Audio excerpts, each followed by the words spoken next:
وهل أتاك نبأ الخصم إذ تسوروا المحراب إذ دخلوا على داود ففزع منهم قالوا لا تخف خصمان بغى بعضنا على بعض فاحكم بيننا بالحق ولا تسقط واهدنا إلى سواء الصراط إن هذا أخي له 99 نعجة ولي نعجة واحدة فقال أكفلنيها وعزني في الخطاب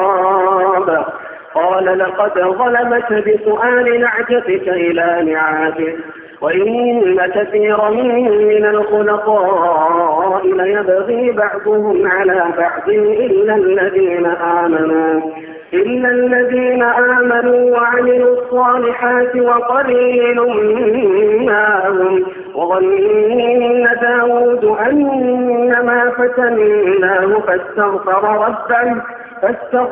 ربه وخر راكعا وأناب فغفرنا له ذلك وإن له عندنا لزلفى وحسن مآب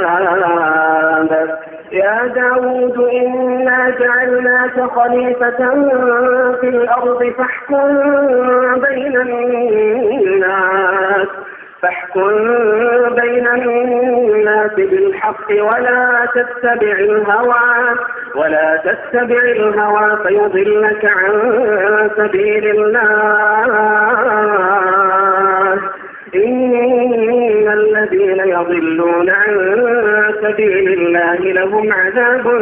شديد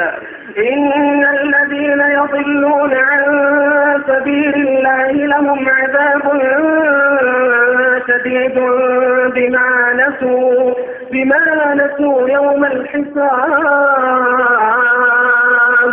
وما خلقنا السماء والأرض وما بينهما باطلا ذلك ظن الذين كفروا فويل للذين كفروا من النار أم نجعل الذين آمنوا